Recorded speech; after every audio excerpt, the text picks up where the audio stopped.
Že ma to nenapadlo. Tri hlavy mám doma. Mohol som doniesť, mohol mi ich stiahnuť. Bez problémov. No, ale sú doma. Nie, pohode.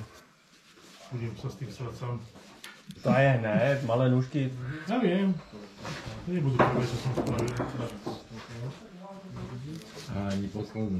Ale lepšie je to, keď to druhý urobí, vieš? A hlavne, keď to urobí ten, čo to vie. Áno, áno.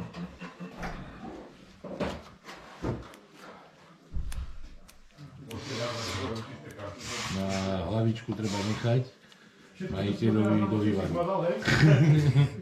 No, ja som raz bol dohodnutý s jednou babkou, že bude rezať kohúty, že by chcela, a ja hovorím, no keď budete rezať, tak ja by som chcel tie hlavy prevrátiť golier, krgone, hlavu odložiť a hotovo. No, áno. Za 2 dní mi doniesla 11 hlav, perfektne ošklbaných, očistených, pripravených na polievku.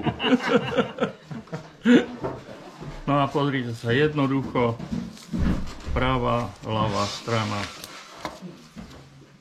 Daj nejaký... Za seba. Doma to hádem takto pod... Ale tak tu máme. Áno, aj tu bol ten sáčok, toto tu. Toho je škoda. To je tvrdý sáčok, to je na skladovanie materiálu ako stvorené, ale tuto máme, aha, na bordel. A teraz to takto chytíte, chlapci.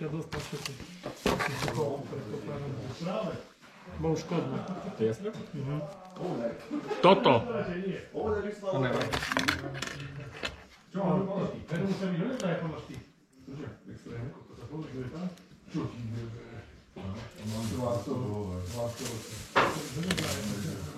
To, že je to krvavé, to nevadí. Ten bordel sa potom po usušení odstrihne a...